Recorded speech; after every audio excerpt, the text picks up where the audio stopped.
ಕನ್ನಡ ಸಾಹಿತ್ಯ ಸಮ್ಮೇಳನದಲ್ಲಿ ಬಾಡೂಟಕ್ಕೆ ಮನವಿಯನ್ನ ಮಾಡಿಕೊಳ್ಳಲಾಗಿದೆ. ಡಿಸೆಂಬರ್ 20ರಿಂದ ಮಂಡ್ಯದಲ್ಲಿ ನಡೆಯಲಿದೆ ಸಾಹಿತ್ಯ ಸಮ್ಮೇಳನ. ಸಮ್ಮೇಳನದಲ್ಲಿ ಬಾಡೂಟವೂ ಇರಲಿ ಎಂಬ ಹೊಸ ಅಭಿಯಾನ ಶುರು ಮಾಡಿಕೊಂಡಿದ್ದಾರೆ. ಬಾಡೂಟ ಬಳಗ ಕಟ್ಟಿದ ಸಕ್ಕರೆ ನಾಡು ಮಂಡ್ಯ ಜನ. ಸೋಷಿಯಲ್ ಮೀಡಿಯಾದಲ್ಲಿ ಬೃಹತ್ ಅಭಿಯಾನ ನಡೀತಾ ಇದೆ. ಬಾಡೂಟಕ್ಕಾಗಿ ಪ್ರತ್ಯೇಕ ವಾಟ್ಸಪ್ ಗ್ರೂಪ್ ಕೂಡ ರಚನೆ ಮಾಡಿಕೊಂಡಿದ್ದಾರೆ. ಜನಪ್ರತಿನಿಧಿಗಳು, ಅಧಿಕಾರಿಗಳು, ಪ್ರಗತಿಪರರನ್ನ ಒಳಗೊಂಡಂತೆ ಗ್ರೂಪ್ ಇದು. ಕ್ಷಣಕ್ಕೂ ಹೆಚ್ಚುತ್ತಿರುವ ಬಾಡೂಟ ಬಳಗ ಸದಸ್ಯರ ಸಂಖ್ಯೆ. ಬಾಡೂಟದ ಅಭಿಯಾನಕ್ಕೆ ಎಲ್ಲೆಡೆಯಿಂದ ವ್ಯಾಪಕ ಬೆಂಬಲ ಬೇರೆ ಸಿಗ್ತಾಗಿದೆ. ಸೋಷಿಯಲ್ ಮೀಡಿಯಾದಲ್ಲಿ ಒಂದು ಬೃಹತ್ ಅಭಿಯಾನ ಶುರು ಮಾಡಿಕೊಂಡಿದ್ದಾರೆ.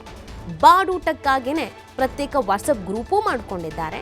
ಆ ಗ್ರೂಪ್ಗೆ ಕ್ಷಣಕ್ಕೂ ಸೇರ್ಪಡೆ ಆಗ್ತಿರೋ ಸಂಖ್ಯೆ ಹೆಚ್ಚಾಗ್ತಾ ಇದೆ. ಬಾಡೂಟ ಬೇಕು, ಬಾಡೂಟದ ವ್ಯವಸ್ಥೆ ಇರಲಿ, ಕನ್ನಡ ಸಾಹಿತ್ಯ ಸಮ್ಮೇಳನದಲ್ಲಿ ಬಾಡೂಟ ಇರಲಿ ಅನ್ನುವಂಥ ಮನವಿಯನ್ನು ಮಾಡ್ಕೊಳ್ತಾ ಇದ್ದಾರೆ. ಮಂಡ್ಯದಲ್ಲಿ ನಡೀತಾ ಇರೋದು ಹೇಳಿ ಕೇಳಿ ಮಂಡ್ಯ ಬಾಡೂಟಕ್ಕೆ ಸಿಕ್ಕಾಬಟ್ಟೆ ಫೇಮಸ್ಸು. ನಾಟಿ ಅಂತ ಅಂದಿದ ತಕ್ಷಣ ಬರೋದೇ ಮಂಡ್ಯ ನೆನಪಾಗೋದು.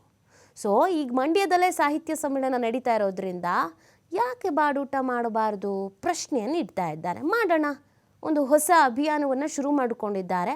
ಸೋಷಿಯಲ್ ಮೀಡಿಯಾದಲ್ಲಿ ಸಿಕ್ಕಾಬಟ್ಟೆ ವೈರಲ್ ಆಗ್ತಾ ಇದೆ. ಆ ಪೋಸ್ಟರನ್ನು ಕೂಡ ನೀವು ಗಮನಿಸ್ತಾ ಇದ್ದೀರಾ. ಮಂಡ್ಯ ಅಂದಿದ ತಕ್ಷಣ ಮುದ್ದೆ, ಮಟನ್ ಸಾಂಬಾರು, ಹೀಗೆ ಎಲ್ಲವನ್ನ ಹೇಳ್ತಾರೆ. ಫೇಮಸ್ಸು ಸಿಕ್ಕಾಬಟ್ಟೆ. ಈಗ ಮಂಡ್ಯದಲ್ಲೇ ಸಾಹಿತ್ಯ ಸಮ್ಮೇಳನ ನಡೀತಾ ಇರೋದ್ರಿಂದ ಇಲ್ಲೇ ಬಾಡೂಟ ಆಗಲಿಲ್ಲ ಅಂದರೆ ಹೆಂಗೆ ಅಂತ ಅಭಿಯಾನ ಮಾಡ್ತಾ ಇದ್ದಾರೆ. ಅದಕ್ಕೆ ವಾಟ್ಸಪ್ ಗ್ರೂಪ್ಗಳನ್ನು ಕ್ರಿಯೇಟ್ ಮಾಡ್ಕೊಂಡಿದ್ದಾರೆ. ಅದಕ್ಕೆ ಬೆಂಬಲ ಕೊಡ್ತಾ ಇರೋ ಕ್ಷಣಕ್ಕೂ ವಾಟ್ಸಪ್ ಗ್ರೂಪಲ್ಲಿ ಸೇರ್ಪಡೆ ಆಗ್ತಾ ಇರೋದ್ರಿಂದ ಸಂಖ್ಯೆ ಜಾಸ್ತಿ ಆಗ್ತಿದೆ. ತುಂಬ ಅಫಿಷಿಯಲ್ ಆಗಿ ಕೇಳ್ಕೊಳ್ತಾ ಇದ್ದಾರೆ. ನೋಡಿ, ಮನವಿ ಪತ್ರ ಬೇರೆ ರೆಡಿ ಮಾಡ್ಕೊಂಡಿದ್ದಾರೆ. ಇಲ್ಲ, ಬಾಡೂಟದ ವ್ಯವಸ್ಥೆ ಮಾಡೋಣ, ಪ್ರತ್ಯೇಕವಾಗಿ ಅದೊಂದು ಇರಲಿ ಅಂತ ಮನವಿಯನ್ನು ಮಾಡ್ಕೊಳ್ತಾ ಇದ್ದಾರೆ. ಜನಪ್ರತಿನಿಧಿಗಳ ಗಮನಕ್ಕೆ ತರುವಂಥ ಕೆಲಸವನ್ನು ಕೂಡ ಮಾಡ್ತಾ ಇದ್ದಾರೆ. ಸೊ ಇದಕ್ಕೆ ಸಂಬಂಧಪಟ್ಟಂತೆ ಏನು ನಿರ್ಧಾರ ಕೈಗೊಳ್ತಾರೆ, ಇವರೆಲ್ಲರ ಮನವಿಗೆ ಒಪ್ಕೊಳ್ತಾರೆ ಏನು ಅನ್ನೋದು ನೋಡಬೇಕು. ಕನ್ನಡ ಸಾಹಿತ್ಯ ಸಮ್ಮೇಳನ ಕಳೆದ 29 ವರ್ಷದ ಹಿಂದೆ ನಡೆದಿದ್ದಂಥ ಮಂಡ್ಯ ನಗರದಲ್ಲಿ, ಈಗ ಮಂಡ್ಯ ನಗರದಲ್ಲಿ 87ನೇ ಸಾಹಿತ್ಯ ಸಮ್ಮೇಳನ ನಡೀತಾ ಇರತಕ್ಕಂಥದ್ದು ನಿಜವಾಗ್ಲೂ ಮಂಡ್ಯ ಜಿಲ್ಲೆಗೆ ಒಂದು ಹರ್ಷದಾಯಕ ಆಗಿದೆ.